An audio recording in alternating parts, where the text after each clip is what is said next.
Howdy, y'all. Welcome to Rolling with the Punches. I'm Jessie Punch, and I'm so happy you're here. Huge announcement this week as I'm eating the microphone. You may have seen it on social media, maybe even on the news, depending on where you live or what kind of news you watch.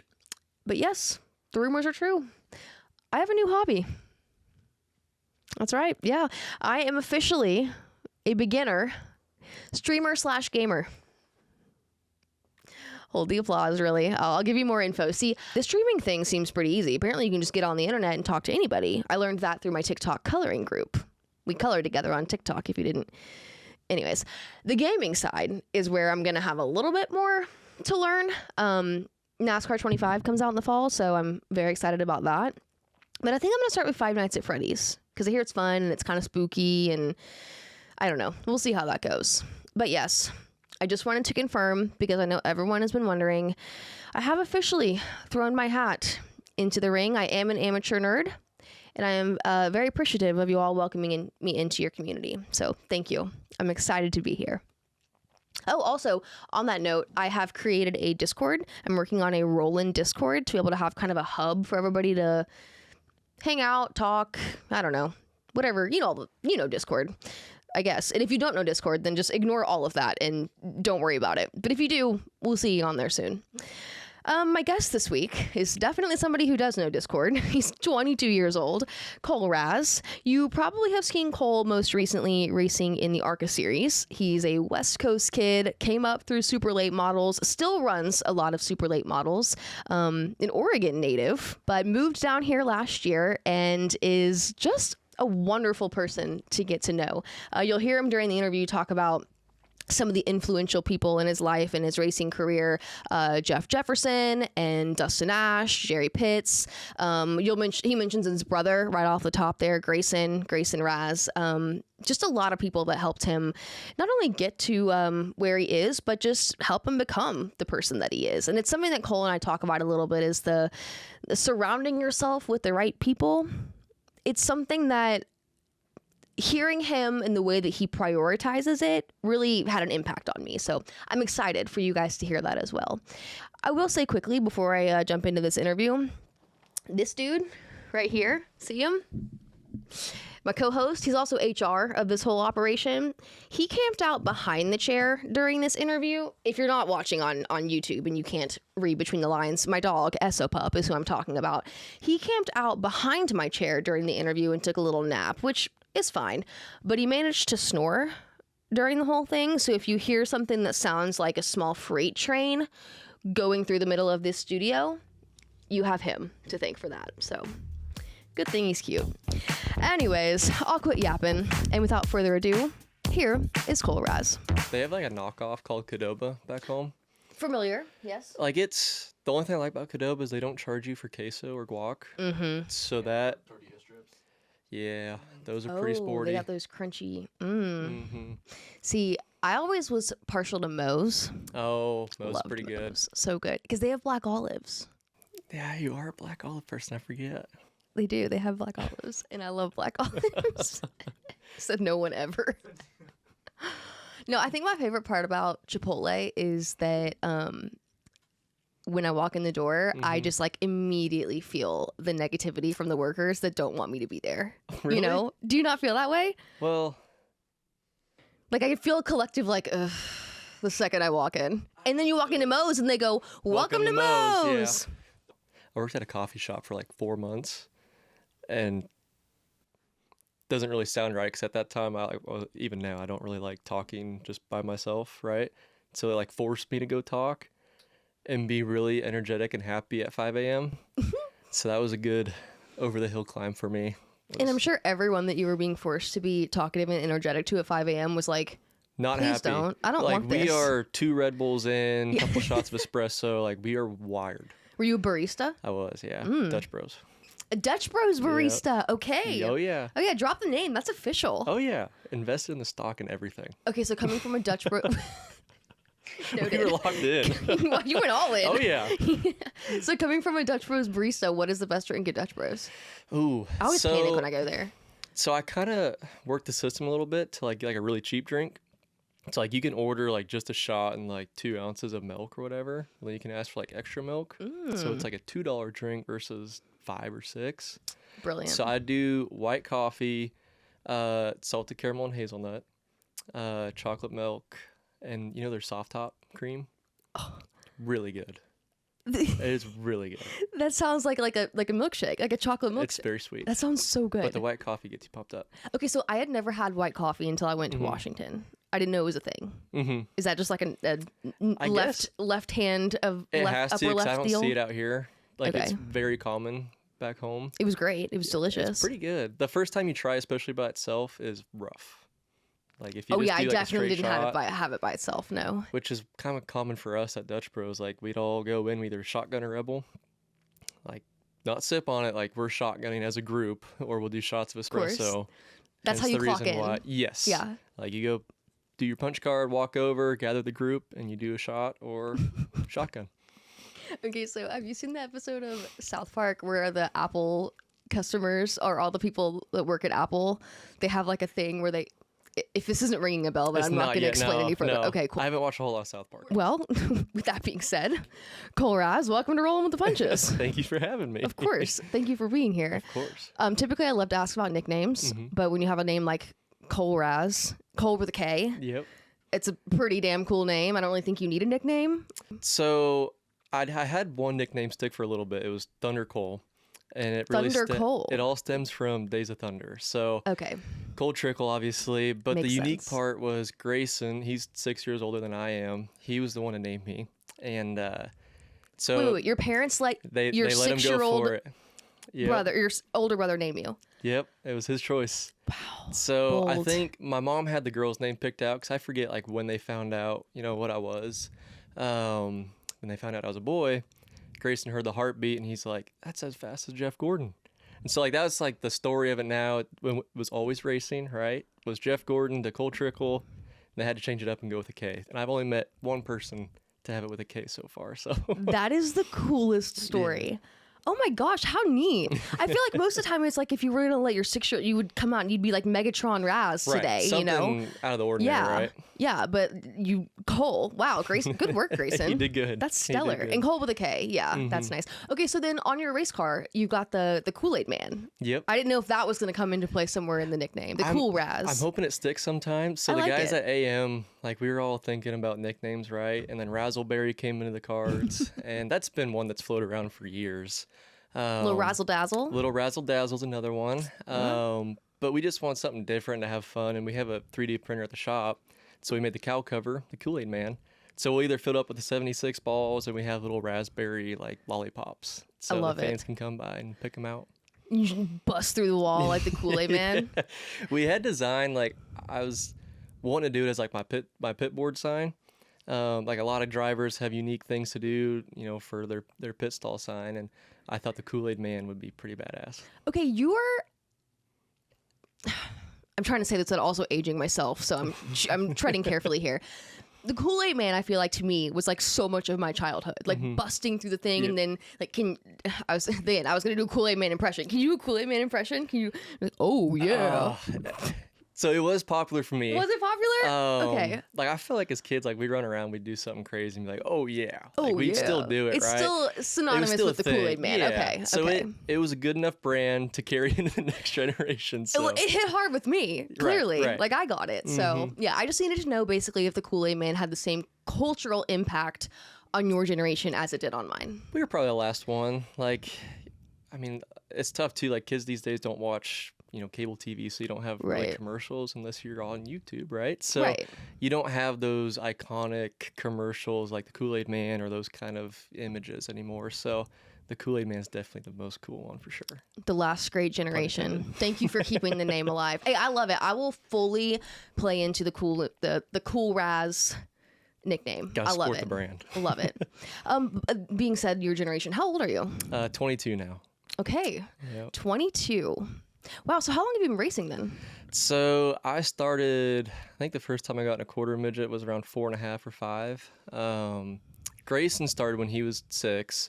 So I was like fresh out of the hospital, like 3 or 4 days. And it all started with my grandpa ultimately. My dad or grandpa never raced, but they were always fans. My dad and grandpa would watch IndyCar and NASCAR on the weekends. Like that was their thing. Dad always did dirt bikes, and he'd go out on the farm. They grew up on a dairy farm, so he'd get into trouble there. And when Grayson was born, they'd watch racing together. My dad got Grayson, or my grandpa got Grayson, like, you know, those little Jeff Gordon electric cars that you could drive around in. So he got him that, and Grayson loved it. Like, he'd whip around the driveway. It was passed down to me when I was old enough, and we would wear that thing out. That's so fun. We had a dairy farm in Portland, and they had a really cool complex. Like, it was 3 baseball fields, a velodrome track, and then a quarter midget track. And so my dad took Grayson to a baseball game, and he ran off, like disappeared. Dad's freaking out. Well, he heard the quarter midgets because they had a test day. So Grayson was sitting in the stands by himself and was just in love from that point. So fast forward to when I was born, Mom and I were sitting in the grass, and Grayson made his first laps, and 4 years later, I gave it a shot. That's wild. Wow. So you have Grayson to thank for your name and for getting you into a race car. No, I'm being dramatic in that, but it's really cool the way that he kind of paved the way for you to start that career. 100%. Like he ultimately has given so much for me to be where I'm at today. I mean, I look at a couple of years ago when things were a little rocky for me in my career. You know, he had his chance in K&N West, and sponsorship wise kind of fell apart for him. So he went back to late models and was doing 4 or 5 races a year. And, you know, my family thankfully is in a position enough to help us at that point. Like, late models is as far as they can go. And, you know, he ultimately took himself out of the seat to give me my shot. So it just really ramped up for me. But seeing his learning curve and mistakes throughout his life on or off the racetrack has really kind of helped develop me quicker, I'd say. So, you know, I do wish to some degree he had that chance of an older brother, right? But he has definitely kind of molded me to who I am today, for sure. Well, that answered a lot of my questions, because I know he's still super involved in your racing now. I've seen him at almost all of your races for the most part that he can come to.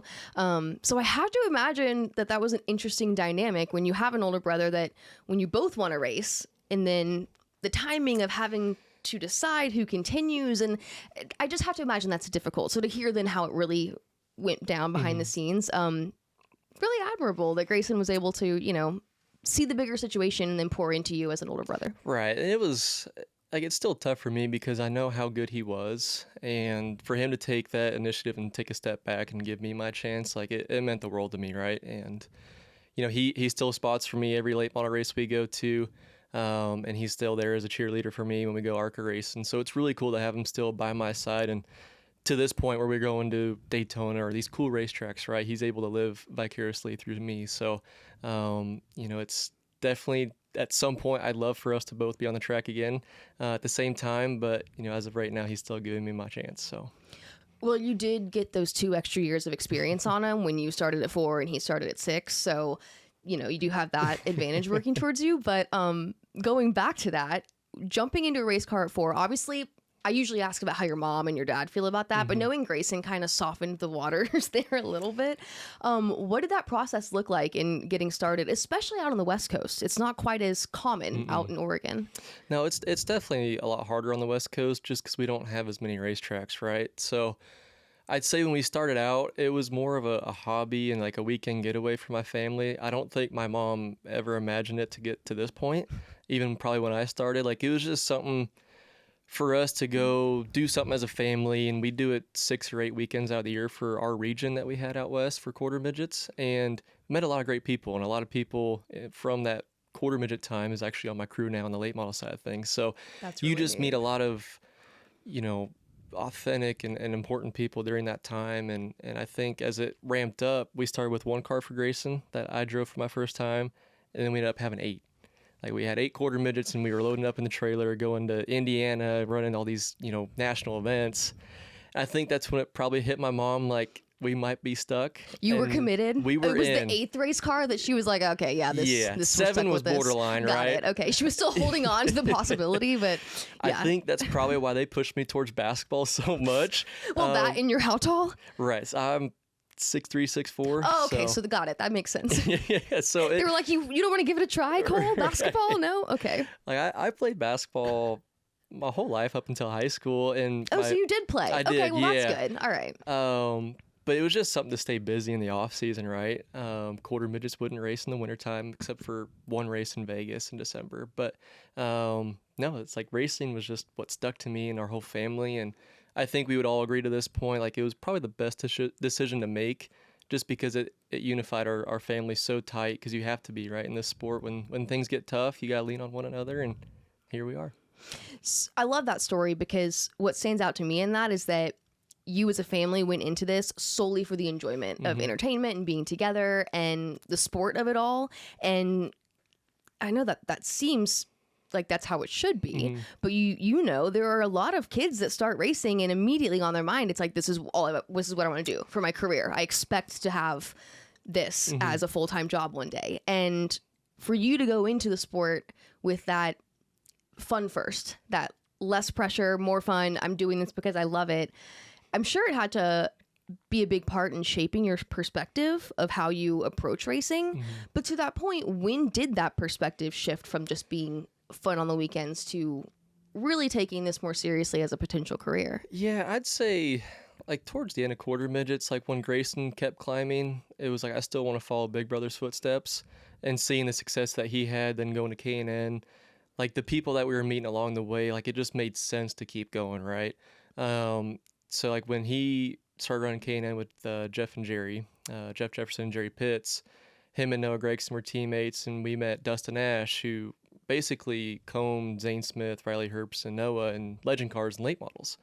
So I'd say at that point, like when I met Dustin, we started doing some legend car stuff. Like it was at that point where I'm like, this is what I want to do for the rest of my life for sure, in some shape or form. But it really took until like the last few years of, I of course want to race on Sundays, but having a new role and taking ownership and working on my own stuff and understanding like there's other avenues within the sport for me to be involved. Like if the racing side of it as a driver doesn't work out, like I have options in a backup plan in a sense. I don't want to leave motorsports by any means. So I know like there's a comfort level to a degree of being involved.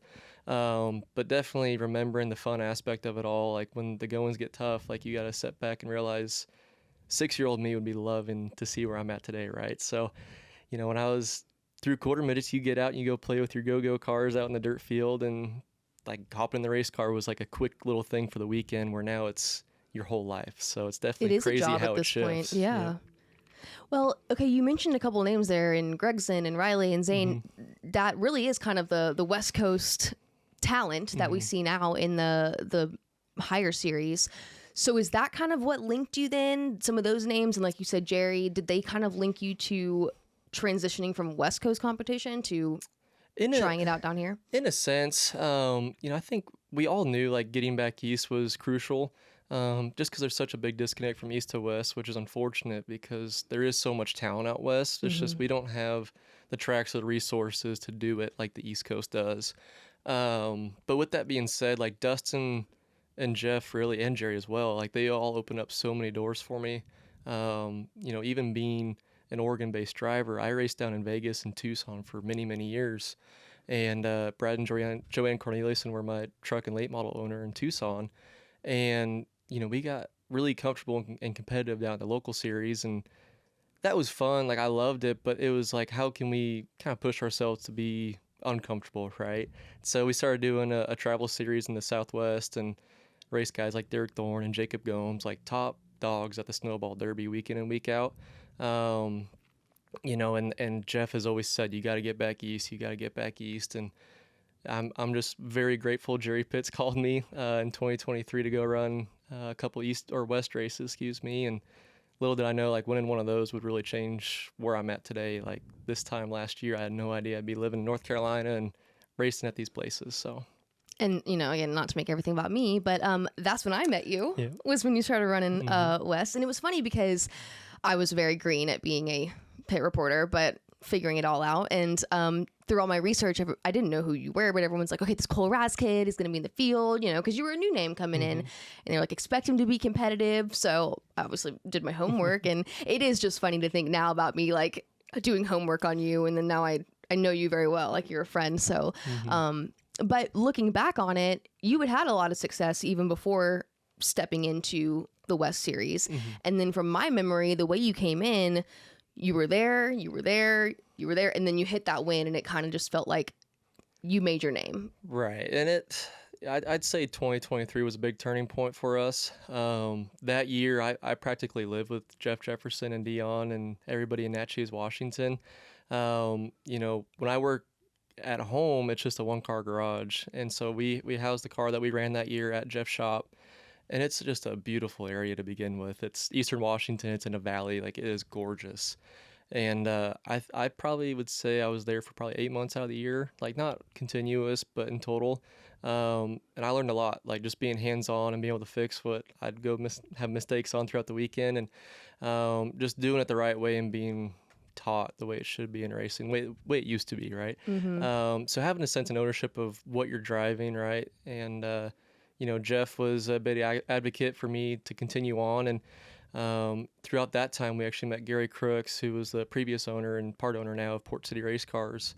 And I think he was another big turning point for me. Like, just his knowledge of bringing East Coast resources to us on the West Coast was massive.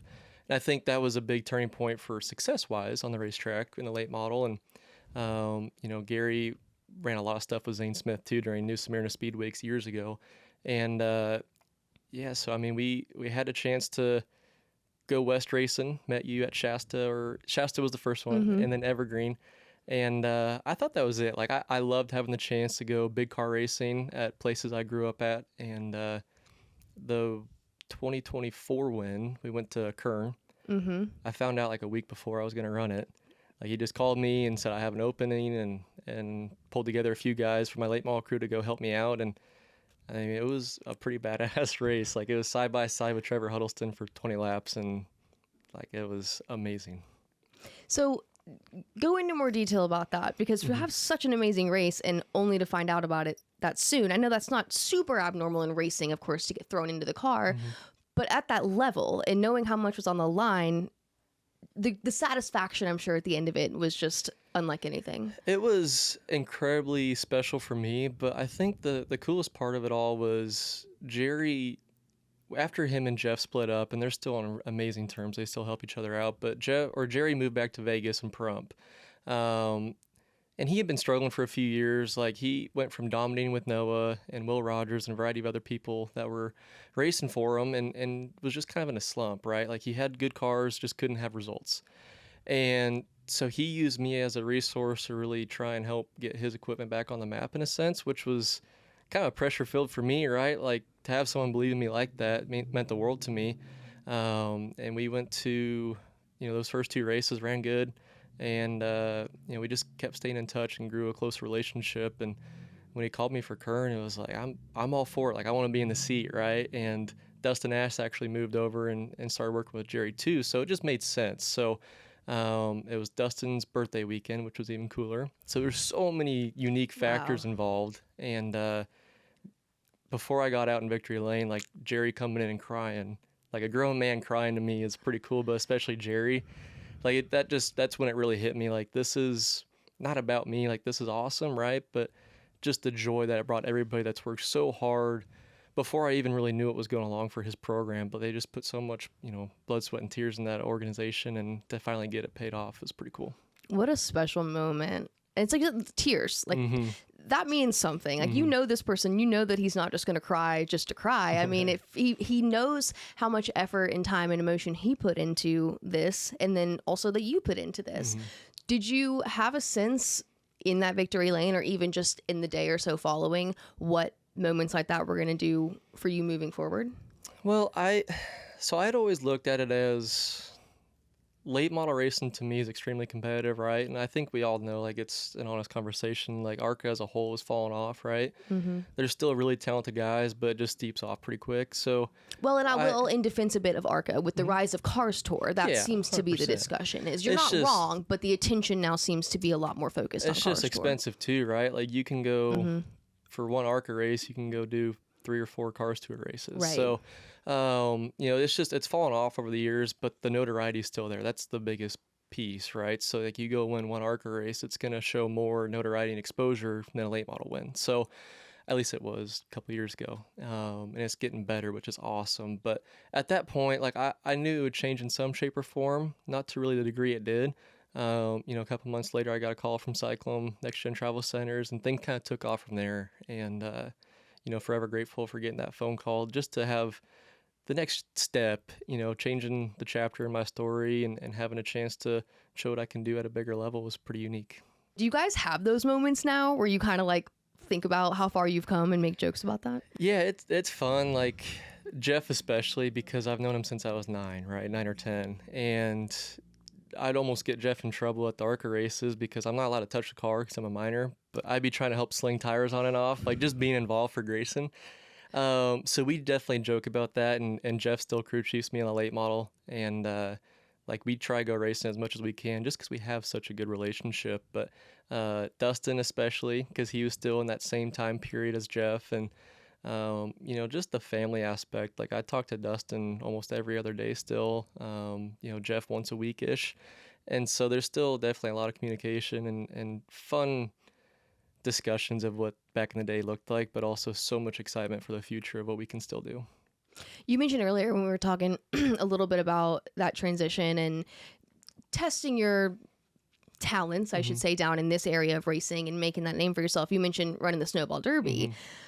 Talk to me about the decision to run that. I know that you had a huge year the first year that you were able to qualify into the race. What was your impression going into that race? And then how'd you feel, of course, after you had that success? So I obviously knew it was a large event, right? And my dad, brother, and I, we went in 2021 for the first time just as fans. And it was amazing. Like from a fan perspective, it's probably the coolest event you can go to. Like I feel like it tops a lot of NASCAR races just because it's short track. Like it's hard to beat that. So to go back and actually run it in 23 was pretty surreal. It's a tough racetrack. Like it kicked my ass for a long time. We did a couple blizzard races, and it's like these guys are tough. So it really made me dig in deep and us as a whole to really get better. And I kind of got the full circle moment of qualifying on the bubble, and that was an experience I don't want to have again because it was so pressure filled, right? And going in for my first Derby qualifying, we had no practice that day before because it was raining, and it was just going and qualify. I've never done anything like that. So to make it in, it was short lived because we got wrecked on lap 1, but to make it in and know I could do it, going back to next year, I was a lot more confident, and then we continue to have success out west. And last year was phenomenal. Like we had a chance on the last restart and didn't go our way the last 15 laps, but to go run up front against Bubba Pollard and Cole Butcher and Ty Majeski, like that is awesome because you watch him on TV every weekend, and to see where Ty's gone in the truck series, he's a champion now, right? Like it's definitely, it's humbling, and it's a lot of gratification of what I could do in the late model for sure. And I don't want to miss that event again for sure. I will have to admit, and I don't want to admit this, but I've actually never been to the Snowball Derby. Wow. I know. Shame. Wow. I know. I can hear the Guitar Hero crowd booing That's me bad. like from behind the cameras, but it is bad. But everything you said, everything I've heard, it's incredible. And so I have to imagine, as someone who's actually driving in the race and being able to compete, just that ability and that opportunity, I should say, to get your name out there on a stage like that against talent like that is huge. It is. I mean, you go win the race, it changes your life forever. I mean, you just look at the list and Waltrips, and you got Chase Elliott, and I look at Derek Thorne, who probably could have been very talented in the NASCAR ranks, just didn't get the right timeline to have it go his way. But for a guy like that to go win it is pretty special. But I look at the whole time we're there for 10 to 14 days, right? Like there's so much preparation. Like you're starting now at this point in the year of prepping for the Derby. And the whole race week, Thursday practice is filled with the crowd. Like that's special. Qualifying night sold out, and the dew starts setting in. Like it is such an insane feeling, whether you're a driver, crew member, or fan. Like it's truly special. And then you have race day. You got to take all the haulers out at 6 a.m. and you have all these tailgaters come in. Like it is a college football environment inside the track. And you have pit road filled with teams that are focused on their Super Bowl, right? So it's such a weird balancing act of a college football environment, a Super Bowl for the drivers, Daytona 500 NSA, but the whole experience is second to none, and it's only going to get bigger from here on out. I love the way you described that. Like the energy, I'm sure, is just unreal. It's like goosebumps. Like yeah, like it's unreal. Because everyone is there with different purposes and different goals, but it just all creates one environment that is amazing. It is. I mean, talking to fans, like they've gone for 20 consecutive years. Like this is their bench. Like the seating's not fantastic, but this is where they sit for the last 20 years. And hearing those kind of stories just gives you a sense of how big this event really is. And hearing my granddad used to race this one, like things like that is really special. You feel like you're competing in something that really has an opportunity for you to make history. And it's not often that you feel like you get a chance to do that. And I'm trying to tread lightly around ARCA because I guess the question goes to, and it's something you brought up a little earlier about just having kind of a more well-rounded perspective on your racing career. And I know now that probably a lot of it too goes back to what you said about living and working in the garage and being so involved in that style of being a driver, you know, way more than just being behind the wheel. But nowadays in ARCA, you really have to work with sponsorship and it is so unpredictable. It doesn't, I think for a lot of years, people thought ARCA was just the stepping stone. Right. It is not like that anymore. It is difficult to do. And you don't get the opportunities on these big stages, these big races. You don't have those tentpole events that you go, this one could change my life. Right. It's tough. Like I think on the ARCA side of things, like it's still incredibly valuable from a driver to go have a chance to learn at a lower level, less pressure environment, to learn mile and a halves and those tougher racetracks that you'll need to be good at when you step up. But ultimately, I think that the Butterbean McQueen's, like that's a guy that dominated the late model stocks, right? And he's doing it now in the ARCA series, and he's paired up with a great organization. But I think the gratification of winning an ARCA for a team that's not a Gibbs or a PRG, like that aspect of it all, I think can still change the trajectory of your life for sure. You know, for us, like AM in a stance, like we have continued to battle to try and improve our equipment. We've had horrible luck, but like I think if you break that milestone and go beat a Joe Gibbs or a PRG, like it definitely shows some shape of what you really are. But in a late model standpoint, like those races are just getting bigger and more notarized, and it's gonna be curious. I'll be curious to see what really happens within the next 5 years of Cars Tour West, and seeing if ARCA is really going to need to be the next step, right? You make a really good point when you say that about the differences of even just equipment. It's one thing to go out there and win an ARCA race, multiple in a year, but if there's a team that's way underfunded comparatively speaking, and you can go out there, that win speaks so much more to your talent as a driver and what you were able to put together. So, okay, that's a really great point in kind of how you like weigh the wins in a way. Right. Like there's, like in Butterbean's shoes, right? He had Zilich and I forget Austin Green or whoever else was in that seat the last few years. Like you're expected to win, right? Anything less is a disappointment. So in Butterbean's shoes, he's done a phenomenal job of living up to that. But you look at a Gibbs ride, like you're racing in cup equipment essentially, right? So you're expected that.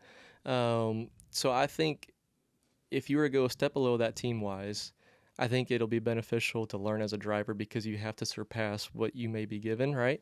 But also, in my shoes, like you have to grind it out in the late model world of improving and beating a Derek Thorne or a Gomes. And once you achieve that, like it just feels so damn good. So the split of equipment-wise from like a mile and a half, it shows so much larger than a short track. Like a 10th off at a short track's really not bad. But then that kind of carries over to like a 4/10 split at a mile and a half. Like that's kind of like the same, even though it's a half second, it seems like a ton. It's just those guys are really damn good. So for somebody like you, when that's maybe not in this Gibbs equipment, what do you feel like you have to do in an ARCA season to put yourself in a position to take the next step, whatever that might be? I know there's a whole list of that when it comes to sponsorship and success. What do you feel like you need to have in a season too? I don't really know if it's a certain thing. I think my expectation this year was realistically just learn as much as I can, and try and build a notebook for myself as a driver to where, say you go get that 1 in a million chance to go drive a Gibbs or whoever else, right? Like you're ready for that. You know, but the name of the game is sponsorship and having that financial backing because it's so tough. And something that I really got experience through late models was being able to afford to go race and be able to offset the cost when you do win. It helps so much. So on the ARCA standpoint, like the purse of it all isn't fantastic as some people may think. I think it's getting a little better, but just the cost to get into it versus what you're getting back is definitely tough. So I think there's not a number of races you need to go win to climb the next ranks, because you see people that win 4 or 5 races, they step up too quick and kind of forget about them, right? So I think ultimately it's not trying to put too much pressure on yourself to meet a benchmark. Obviously, you want to go win week in and week out, but just build a notebook for not only the team, but for yourself as a driver, and be ready for when you do get that right. Yeah, that's great perspective. Just learn as much as you can. Because Exactly. you're right. It's all these tracks that, I mean, I see you guys go race it. I remember Arco taking on Dover every year, and all these guys are like looking at me like I don't know what I'm about to do here at Dover. And it's just having to get that kind of experience before you can reasonably say that you're ready for a national series ride is so important. And you can't get that in Cars Tour. No, it's tough because like you get 45 minutes of practice and you got kids that are showing up to like a Dover for the first time, figure it out, right?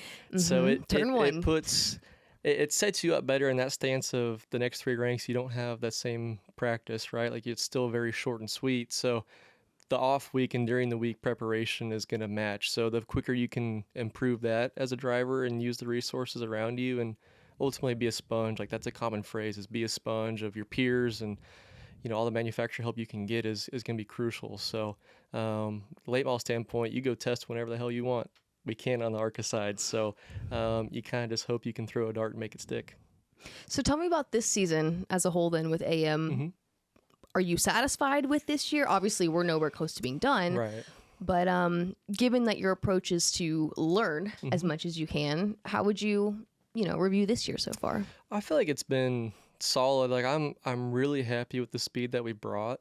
Our super speedway stuff is stout. Like I felt Daytona, I had no idea what I was doing, but we were in contention to go win it, and then to make a memory, got wrecked by Helio after the race, which was a first. So that was interesting. But even Talladega, like we were going for the lead and blew a right front tire on lap 5. So like we've just had really unfortunate circumstances go our way, but it's definitely not a lack of effort. Like I feel like we've had strong top 3 speed wherever we go, which is awesome when you look at what we're stacked against, right? So it's been really amazing to build a relationship with Pickle and Curly and everybody involved at AM. And it's once we can get a little more consistency of what we're doing and where we're going, it's going to be really dangerous, I feel like, come the end of the year. And going back to these places for the second time, I think is going to fit up right our alley, because you're stacking up against a lot of notes of a Gibbs or a PRG. And once we continue to finalize ours and get ours honed in around me, right? Like that's a big difference driver to driver is our driving characteristics. So once we can lock that in, I think it'll be pretty good the rest of the year. Going back to something you kind of glossed over was what happened at Daytona.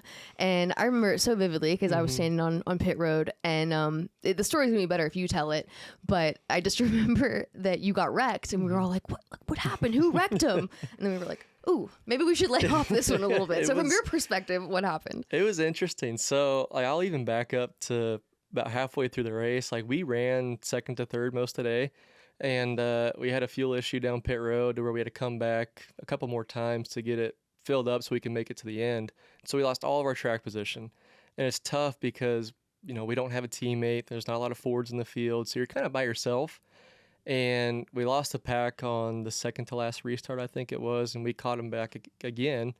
I think we ended up around 8th or 7th in that run.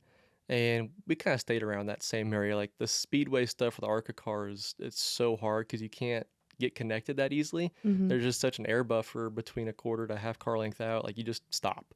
Like it's almost like you get a beach volleyball and it just compresses and that's it. And it pushes that car out. So we stayed around 6th the rest of the day. And I worked really well with Helio. Like we were moving up until the last caution. And, he had an eventful week for sure. Helio Castroneves. Yes. Not an ARCA regular. Not an ARCA regular. We were both making our Daytona debut there. But like we worked well, and then we kind of got shuffled out after a restart.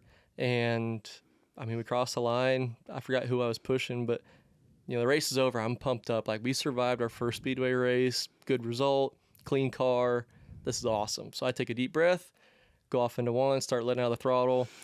And Spotter's like done talking. Sean Treadway, he's done talking. Pickle, my crew chief, he's pumped up. He's done talking. And it's quiet.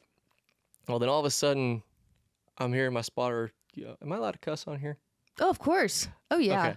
It's actually encouraged. Okay. He goes, oh, shit. So. No, you were just. Oh, yeah, never mind. It's all good. That's anyway, all. so I get turned around, and it was a blindside deal. And like all of a sudden, I'm letting go of the wheel because I'm starting to do 360s. And then Helio comes in and gets us pretty good. And it was very absurd. I had no idea what happened. By the time I even stopped, I couldn't process, like, how could we wreck after the race? And so long after the race. We are in turn 1. Like, we're half mile into the racetrack here. Like, how are we still wrecking? Well, come to find out that the guy that was pushing Helio didn't have radio communications and didn't know the race was over. So he was still pushing and locked onto him, got him in the right rear and sent Helio up into us. And Pickle was telling me his side of the story where, like, he was getting off the box. That's how long we had, was he was getting off the box. And he starts hearing Sean Treadway yelling, like, oh my God, what just happened? You're all right? I'm like, I'm good. I have no idea how this took place, right? Like, I'm out of breath now because I just read. But no, it was insane. And then got to take an ambulance ride with Helio, which was pretty cool. Hindsight 2020. Did you ask him any questions? Did you guys talk? Well, he was hurting Did he say a little sorry? bit. Oh, he was good. Well, I mean, it wasn't his his fault, right? sure, So but still, I mean, he's the one that technically. I think he was in as much shock as I was after the race. You know, it was pretty humbling. Like, he was giving thanks for the help I was giving him in the run prior, and that was pretty cool just to BS a little bit with Helio Castroneves. I just had this mental image of you guys, like, silently in the ambulance together. You're like, hey man, I'm a big fan. Like, you sign, like, right. Yeah, like patting my pants for a Sharpie. Yeah, exactly. Like, well, I know I got one you saw somewhere. my fire suit, dude. Like, I'd really appreciate it. Oh my gosh. Hey, if you're gonna get, I know again it wasn't his fault, but if you're gonna make contact with anybody in turn 1 at Daytona, 15 seconds after the race is ended, then hey, at least it's Helio. Yeah, exactly. Ask him about the infield care center. Oh. What went me down inside the infield care center? Like, I was pretty hot after the race. That was my first time running with the right side window, so I was pretty dehydrated, and I probably didn't breathe like I needed to throughout a race. I mean, first Speedway one, right? So they sat me down, like, on this little bed, kind of like a hospital bed, and they ran all the vital stuff, checked me out, and they're like, okay, like, we just want to get your heart rate down. Like, it was 180 or something. I'm like, okay, like, I feel fine. Like, I just wrecked, so of course it's gonna be spiked. Like, I don't do this every week, so your adrenaline's going a little bit. That's through fair. the roof. Understandable. And, I mean, all props to Helio. He was in and out. Like, he's done that a couple times. He's been there before. Yeah. So they checked him out. I'd say 3 minutes later he was out. So I'm expecting it's my turn. Like, surely they're gonna let me go. Well, they keep checking my heart rate. Like, yeah, it hasn't dropped much.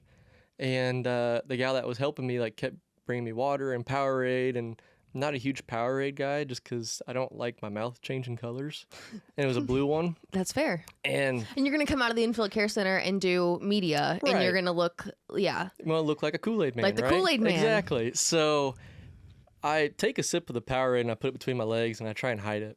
And I keep drinking water, and she brings me another Powerade, and I'm like, I'm good. And she's like, you already finished your first one. I'm like, no, I didn't. She's like, where is it? I'm like, right here. So it's like getting caught cheating on homework. So I give her the Powerade back, and she keeps coming back and forth. And it was probably 15 minutes. And oh, I know. We were waiting outside. Yeah, it was a we while. Thought we'd missed you.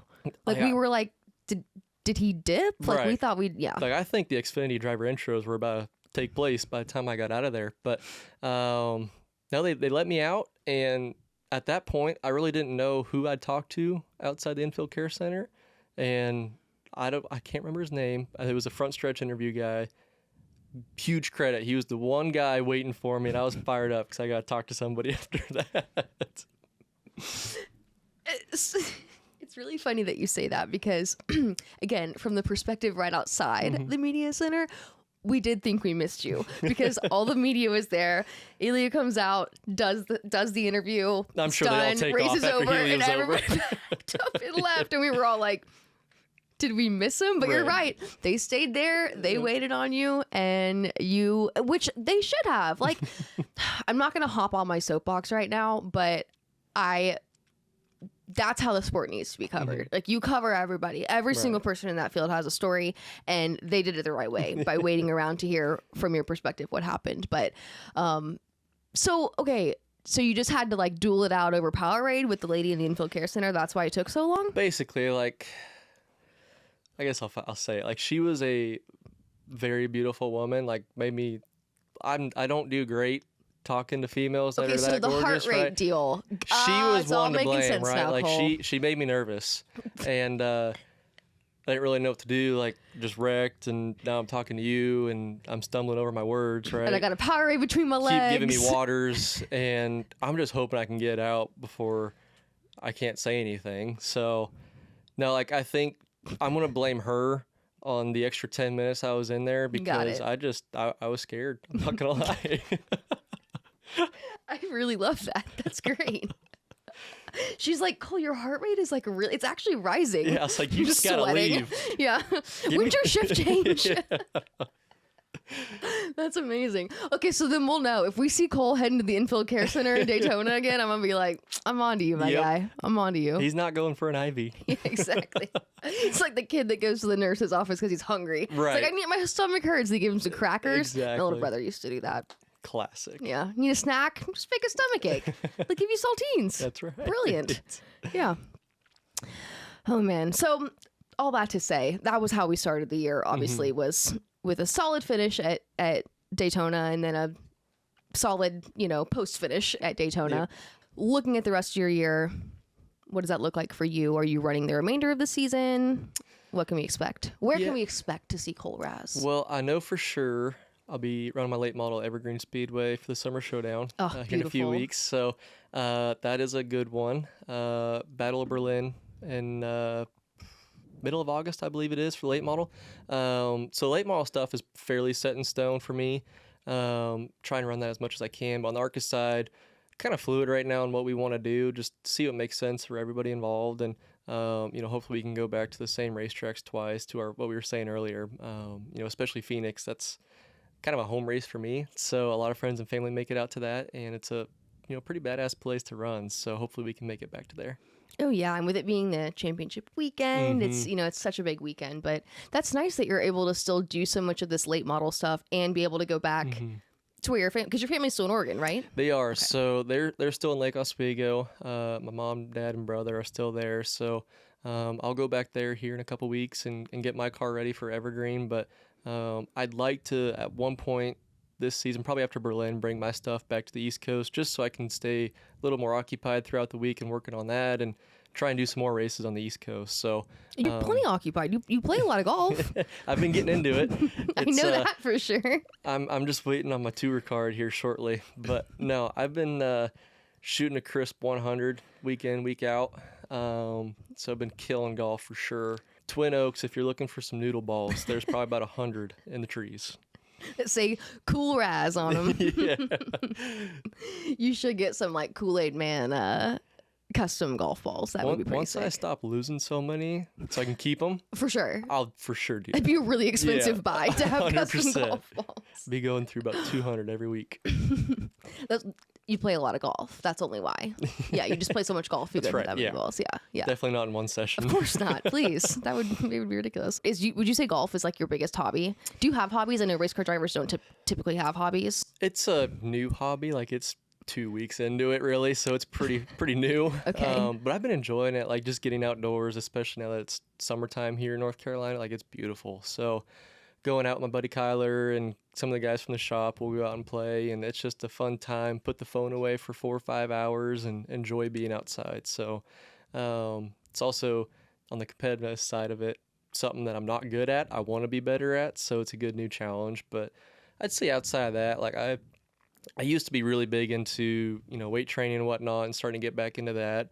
My old high school basketball coach is still my trainer now, even though we're coast to coast now. But Josh Jarrett, he's built an empire back home now with D1 athletes. So I'm his NASCAR guy, you can That's say. super cool. So he hypes me up quite a bit back home to his athletes, and it's fun to be like a quote unquote example of, you put work in, right? At some point, shape or form, it'll pay off to a degree. So Were you a center in basketball, I assume? was. Yeah, okay. So I I did all through high school. I was hurt my junior year, and that's the year he came in and coached. And he was an assistant coach, but I sat right next to him on the bench, and we just built a really good relationship. And he left after junior year, and then I was healthy again my senior year. And we stayed in touch, trained throughout the summers. And then after high school, it was like COVID, right? So we just dove right on in and trained when no gyms were open. We're going to track and fields and just having a good time in the summertime. And he's been a big help and actually helping me find some partners on the late model. Just it's crazy what you can do in a network of your circle that you have around you and exploring new opportunities. And he's been a good mentor for me for sure. Yeah, it's the people that know you. It's like you said, I mean, you could go find somebody out here on this coast that knows racing or knows more specifics of that, but this guy knows you at your core and how you are as a competitor and your work ethic. And that's so true. It's all about who you surround yourself in, because at the end of the day, they're the ones that are going to continue to build you up and you'll grow together. 100%. Like, I've always been a big advocate of, show me your friends and I'll show you your future in 5 years, right? Like, I think it's a very true statement of who you surround yourself. And he's a prime example of someone that is very futuristic and wanting to put work in now in order to benefit himself 5-10 years later. And he's really instilled that into my mentality, And it's been really cool to see his business grow. Because when we started, he didn't have a gym or anything. And the clientele that he has at this point, like retired NBA players, like just a really cool network that he has. And it's been really fun to see both of our journeys go up, simultaneously. So I really like that phrase. Show me your friends and I'll show you your future in 5 years, or I'll see your future in 5 years. Because you hear that, who you surround yourself with is who you become and all that. Right. But that's such a distinct way of looking at it. I really like that. I think it's the truest thing to say. Like, I'm a big believer in the trickle or ripple effect, right? Like the people you meet, day-to-day basis, or the decisions you make, like in some shape or form, like it won't happen in a week or a month, but 2 years later, like that decision could alter the way your life goes, right? Or the people you have around you. So I feel like it's a pretty important thing to have a strong circle of people around you. Yeah, because it's not just the opportunities that you're getting by working together, but it's the qualities as a person that you're learning, and the attributes that you get from each other and the way that you adapt. Because like, it's so much of that, who you become and who you become is just a reflection of the people around you. 100%. Yeah, that's so true.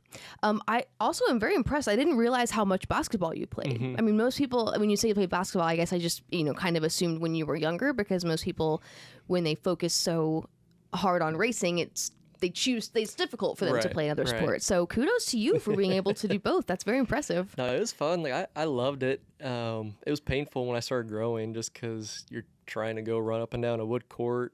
Knees and hips aren't really wanting to cooperate with you. So yeah, when you're like I'm sure a growth spurt. Did you just have a year where you just flew up? I'd say like end of 7th grade to freshman year is when it really took off for me. It was up in the air. So I'm going to call my dad out. He's only 5'8" or 5'9".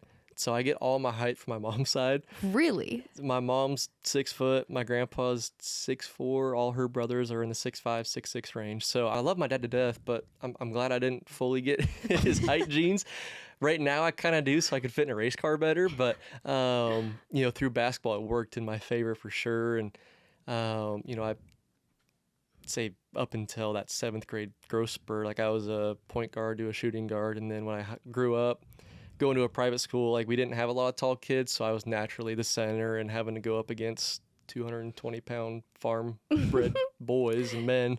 And so that was a unique experience, but it was just fun to be competitive in the wintertime and stay active. And I don't know, Grayson gives me shit sometimes, like, man, if you quit racing, you could have gone something in basketball. I'm like, I don't know. But one of my good buddies, actually, I grew up with, he just wrapped up his senior year at Washington State playing basketball, and all his sisters just went overseas. Twin sisters went overseas to play basketball. Awesome. So it's cool to see the kids I grew up with as well doing their thing, and he really stuck with it. So it was pretty cool. That's super cool. I asked about the growth spurt because, yeah, you know, the kid that comes back like after summer break and everyone's like, Right. Who are who's you? that? Yeah, exactly. And your voice is like 3 octaves lower and Exactly, you've got yeah. like a full beard Yep. and everyone's like, oh my God. Yeah. Do you still follow basketball? Are you a basketball fan or?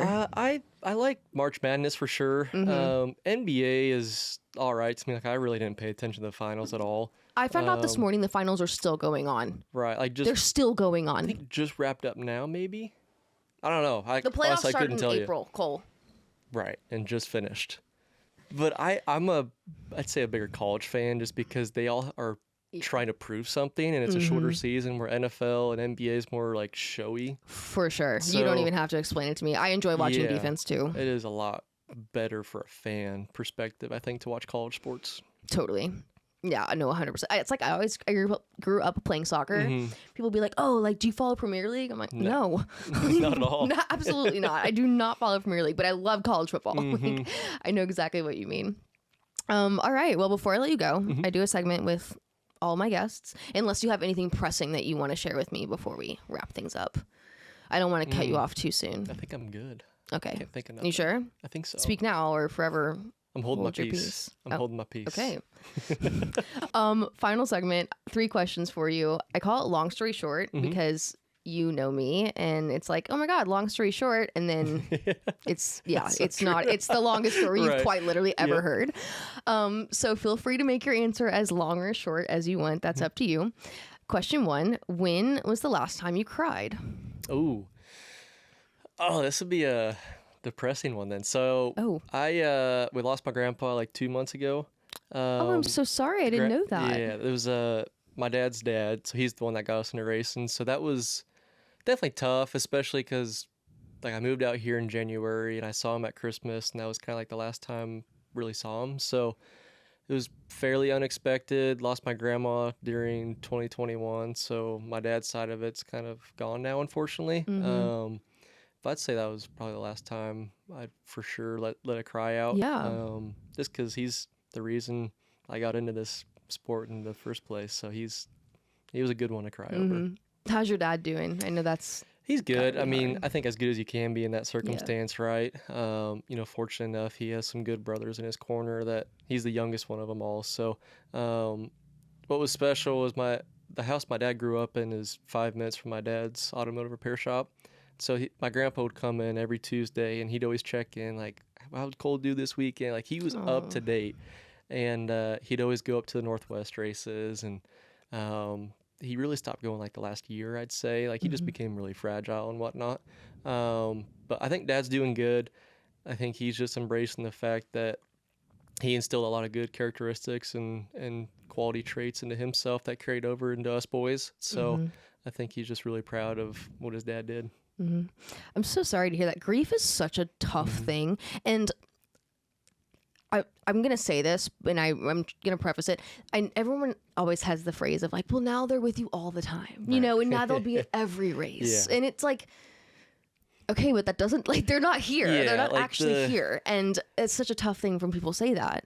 Yeah, like I appreciate the words, but like the cliche things sometimes are just not the right time. The cool thing I was able to do for him though is we went to Rockingham, I think 2 weeks later. So I was able to put him on the roof and replace my name with him, and so that was like a fun way to, in a sense, have him there with me in my mind. But I'm a firm believer in faith and whatnot. I know there's something past what we're doing now, and so that's to me warms my heart knowing he's back with Grandma and watching over us in some shape or form, right? For sure.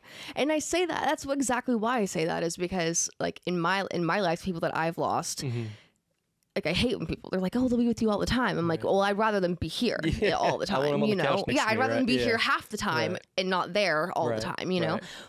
But the more that I've had to sit in my grief and the longer that it's gone on, the more that I, for better or for worse, feel like I almost test my faith a little bit and I try to do that. Like, if you're really with me, you know, if you're really with me, then like show me, I hate that, show me a sign. But if you're Right. really with me, and again, I hate to say it, it's like testing my faith, but dang, if it's not there, like it's wild to think about that. I hate that they're watching over every race, but then there are moments where I'm really like, no, I do really feel you, Yeah. and it's special. It is a eerie feeling almost, like when you can have that presence of like, all right, like I think there's something else going on here, right? But like when you have tough moment, it's definitely challenging and testing of your faith of like, all right, like how is this possible if what you're saying, they're with me, right? 24/7. But I think going back to the old ripple effect, like things happen, I think for a reason, whether it's good or bad, no matter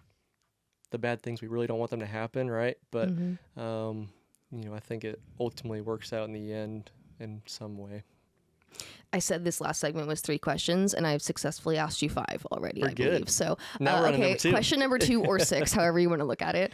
When was the last time that you did something that you just felt an immense amount of pride in what you accomplished? Ooh, it's tough. Like it's easy to pinpoint a win, right? Yeah, I urge you to maybe think outside of racing. I'm gonna wrap it into family and racing, honestly. So, like I had mentioned earlier, like my family has done a lot financially for racing, and late models was as far as they can go. And I think the biggest thing I took pride in was once I got to the point the last couple of years of damn near eliminating all their family help and reaching out and finding partners myself and building those relationships, where it gave me a pride of I can do this on my own, but also like thank you for what you guys have done for me to this point. Like I love your guys' help, but like I want to do this on my own, and you guys have done too much already. So to me, like that's probably the biggest win in my life was cutting them off, right? Like you always think of parents cutting their kid off, right? But like they want to keep helping in any shape they can, but that was a big win for me in my life, I think. Oh, I have to imagine that was a very just fulfilling, satisfying 100%. feeling. Yeah. 100%. And at 22, I mean, everyone says like they want to get to a point where they feel like they can in some way financially give back to your parents. And that's essentially what you're doing here is you're, granting them this blessing of not supporting you anymore. It's a testament of how hard both you and your parents work together as a family to get you here. So that's cool. You should be proud of that. Okay, final question. What is one piece of media, so it can be a podcast, a song, a TV show, a movie, a website, literally anything that you suggest, recommend to our viewers to check out? Something that you like. Well, you're going to need to cut out some thinking time on this one. Do you listen to podcasts? A little bit. Well, besides this one, obviously. Yeah, obviously Because this one's like your favorite one. I watch Dale Jr. Download. Like I love hearing those old stories, but I feel like our audience obviously probably watches that as well. What podcast? The Dale Jr. Download. Oh, okay. I don't know that I'm familiar with. No, it's okay, I'll check unknown. it out. Yeah. He's like a wannabe racer type. Oh, okay, guy. cool. Yeah. Oh. Okay, yeah. No, I know who you're talking about. I'm familiar. Okay, got it. Yeah, got it. But the one I've actually been liking would be Dale and Amy.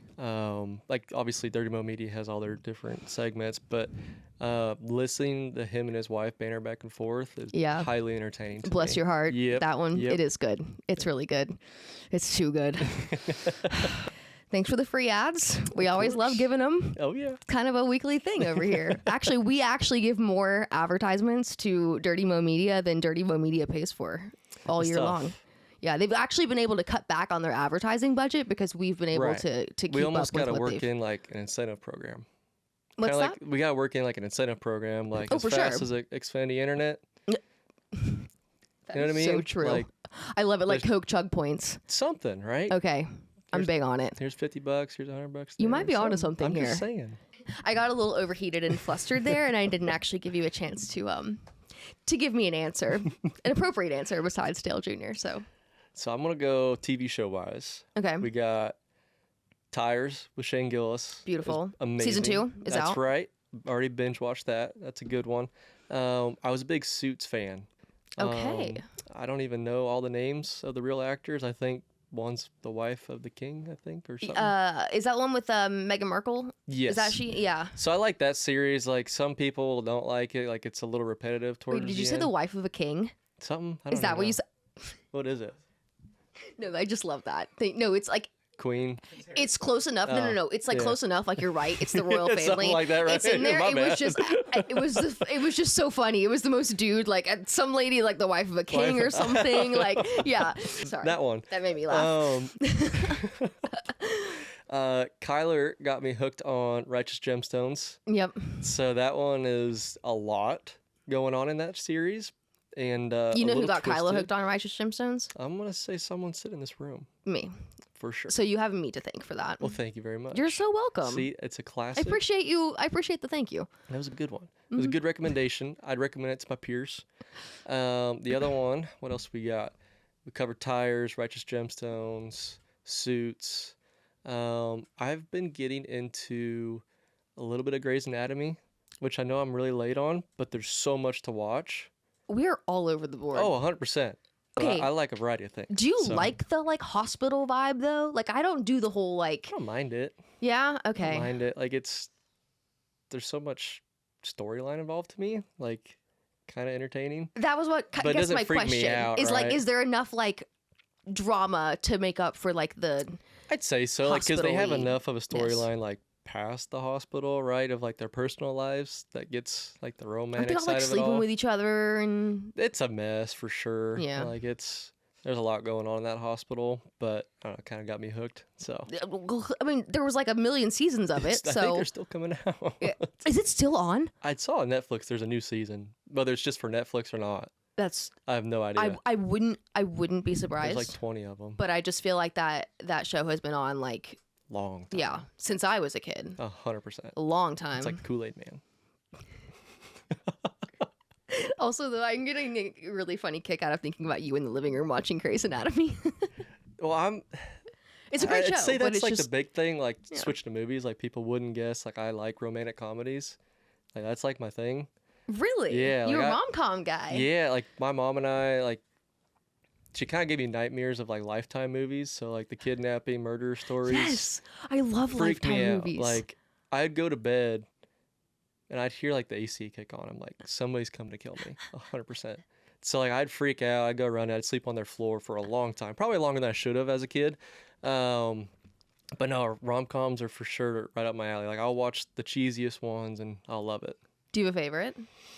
Ooh. Or like I'd a say- comfort rom-com? So it's a combination. Focus to me is kind of borderline rom-com. It's got Will Smith and Margot Robbie in it. Okay. So it's an interesting storyline of where Will Smith is basically like this big-time pickpocketer, and he has like an empire of thieves, basically. Okay. Well, and then like Margot Robbie comes in and trying to like recruit herself onto the team. Well, they get separated for like 5-6 years, and they end up like uniting towards the end. But it kind of throws you through a lot of twists of traditional rom-coms. Like you get the honeymoon phase, you get the split, and then 20 minutes later they're gonna be back together, and it's a happy ending. But this one kind of keeps you more on your toes, and there's enough drama and suspense to it where you get the best of both worlds, right? Yeah. It's But not I'd like say the it's a good one. standard, storyline. Mm-hmm. Ooh. What's it called? Focus. Focus. Okay. And it's got some race cars in it too. So Oh, well. win-win. Sold. Yeah. Yeah. me in. Rom-coms, race cars. It all leads back to Days of Thunder, right? 100%. It's basically a rom-com about race cars. Basically. Yeah. 100%. Another week, another free Dirty Mo ad. They're about to not be free. I'm about to start just sending a bill over to Junior. I work for you at this point, Dale. You're welcome, is what I'm trying to say. Okay, no, jokes aside though, I really loved that conversation with Kole. I think the thing that stood out to me the most, or that I'm taking away from it the most, was what I kind of mentioned off the top. That phrase, show me your friends, I'll show you your future in 5 years, or however you want to phrase it. That really resonated with me because it's so true. It's not just about who you surround yourself with and who you want to spend your time with, but it's just understanding that that is truly going to have an impact on where you're going and who you become. And once you see that, it makes you appreciate even more the people that you choose to be around. So I don't know. I just really appreciated that conversation, and I appreciated Kole's time as well. So be sure you're keeping up with Kole, watching him both in the Super Late Model and in the Arcus series, and follow him on social media. And of course, follow us on social media. You know the drill. We've got it all. Instagram, TikTok, YouTube. Like, subscribe, comment, do all the things that you do when you have a favorite podcast, okay? Because it's us. We are your favorite podcast. We are, okay? Don't argue with me on that. I think that's all I got for you this week. Thank you for listening. I love you so much, Mom. Thank you for listening. I love you so much. Be sure you're watching my streams and my gaming career take off. But in the meantime, I'll send you off into this weekend in the very wise words of my mother. Don't be a dumbass, okay? Love ya. Bye.